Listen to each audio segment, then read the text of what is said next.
Really? You can tell I'm into revolutionary socialism just by looking at me?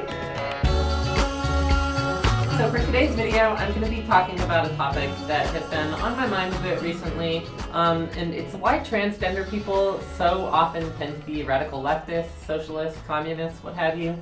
And before I get into my theory as to why that's the case, the reason, well, I've been thinking about this a lot for months, or ever since I transitioned really, but just recently I was at the involvement fair at my university, and I was looking for the trans, club, essentially, and I saw, a big trans flag on one of the booths at the fair, and I walked up, and as I walked up, somebody there said to me, "Hey you look like you're interested in revolutionary socialism," and I thought to myself, well, yes, but is that, what? But I said to them, "You can tell that just by looking at me?" And they laughed it off or whatever. And turns out I had actually found the Revolutionary Socialism Club, and they just had a trans flag hanging there because trans rights, hell yeah, of course they do. And there tended to be, or I could tell there was people there that were probably trans, right there at the booth. And they were all very friendly, and I signed up for their little club. I haven't gone yet, but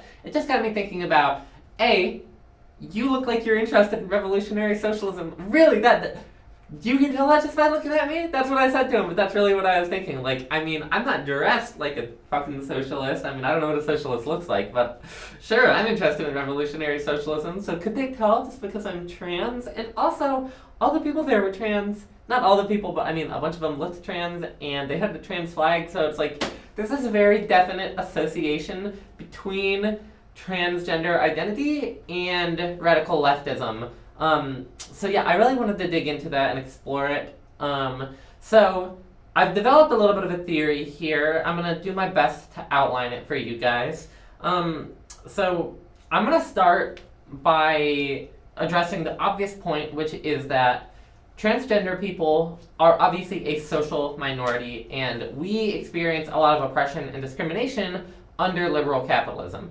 That's nothing new. If you're some hate watcher troll coming to this video, you'll argue with me about that, but I assume that most of my audience understands that point. But then the question is, there's a lot of minorities that are oppressed under liberal capitalism. Why is it specifically a meme with trans people about the anarcho-communist catgirl trans people? I'm specifically thinking of Tabby, if you've ever seen ContraPoints, the Antifa smash. Anyway, why is it specifically a thing with trans people when other minorities, social minorities, experience oppression too? So I think that something about being queer and trans that's different from, say, ethnic and racial minorities or immigrant communities, things of that nature, is that my family isn't trans. I don't have a trans community that was inherent to my whole life. Any trans community that I do have, I had to seek out on my own. And recently, I've been able to find some trans people in person, but at the start of my transition, that was mostly on the internet that I was finding my trans community. And here I am on the internet now, being actively participating in trans community by making trans YouTube videos. So anyway, we've got our community online, and I don't know if you've spent a lot of time in queer and trans communities on the internet, but they tend to be progressive leftist communities. I'm not going to get into why that's the case. I feel it's pretty obvious, and it just kind of overlaps with the videos, or with the ideas I'm talking about in this video. But it's just this compounding effect where when you talk to other trans people on the internet, they are already on board with discussing progressive leftist ideas, whereas if you in my working class Appalachian family community in rural Pennsylvania, they are not discussing communism and shit. They'll discuss their own personal workers issues, but you don't hear a lot of talk about revolutionary socialism there. Just because you look like a hillbilly doesn't mean somebody's gonna be you look like you're into revolutionary socialism. So we go on to these online communities that expose us to these progressive leftist ideas, and then that compounds with the fact, and this is So that can apply to any kind of queer people, queer or trans people. But I think something really specific to trans people that's the crux of why we are so open to these like radical revolutionary social ideas is that questioning your gender identity leads you to questioning everything. Like, when I realized I was trans, I sat down for 2 months and just locked myself in my room, essentially, and just thought spiraled on, like, what is gender? What are these, like, weird rules that we've created in society? And, like, why does everybody follow them without questioning them? And, like, what are all these assumptions I've made about myself my entire life that I've just never thought to question? And so I literally started questioning everything. Every assumption I had ever made about myself was just thrown out the window and re-examined, and then it started to progress into society, too. We live in a society, can never say that word without acknowledging it, but like, it started to progress to like every aspect of society, like, was just, it was so made up and weird. Like,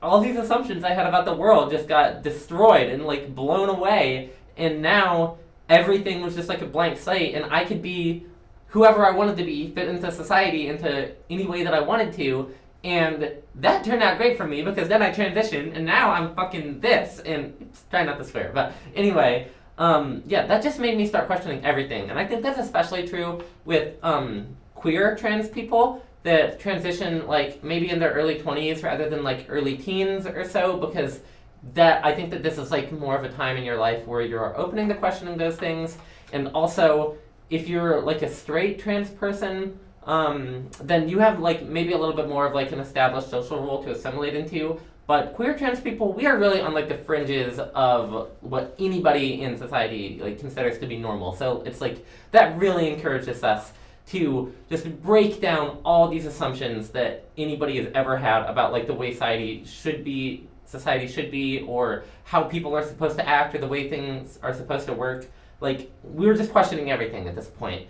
And so when you combine that with experiencing oppression and realizing, like, hey, we actually get treated pretty shitty by society in a lot of ways, like, can we do something about that? And then you get exposed to, like, the progressive leftist ideas through, like, the internet communities that you join, and then people are like, hey, actually, yeah, a lot of people have written a lot of books about maybe we can do something about that. Maybe we can do something about the way that people are oppressed by liberal capitalism. And it's like, all right, I see what you're saying now.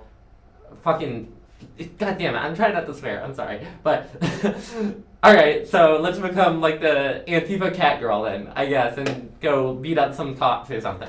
Like, at that point, you are already so far removed from what anybody expects of you that there's no taboo anymore to being like a radical revolutionary political ideologue, and you're already like jumping at the chance to like tear down everything that you knew in your life to like construct something better for yourself. They're like, why can't everybody collectively do that? Like, as a society, like, if I could tear down my entire life and then reconstruct it to be a better person, why can't we come together as a community, as a society, and collectively tear down like these oppressive social systems and economic systems that we've created and build a better version so that everybody has a more humane, fair, equitable, happy life? And that is just obvious once you go through like that crazy spiritual journey of like trying to understand yourself. So yeah, I think that is pretty much the main reason why trans people tend to be so open to like radical political ideologies and such. And that is probably why you see the anarcho-communist catgirls all over the internet. I probably will not turn into a radical anarcho-communist catgirl, but you never know. Maybe once this channel blows up, I'll go like a little bit for like a tabby moment and get some cat ears or whatever. Oh my god, that would be cringe, but also kind of based and gay. You know how it is. Alright. I was just honestly just trying to fill time for the last couple minutes to get to the 10-minute mark, but we're here, so thank you for watching this video, and I'm gonna end it now. And honestly, my hope with this video is that like I pull in some younger viewers that are like on board with like the communism or whatever the fuck, because trying not to swear, I'm sorry. But, yeah, I get like a lot of weird old men watching these videos. It says that like 2/3 of my viewers are over age 35, so it's like, maybe if I talk about communism, then I'll get some of the Zoomers in here. If you're a Zoomer and you clicked on this video because it had communism in the title, please let me know in the comments. Alright, bye guys!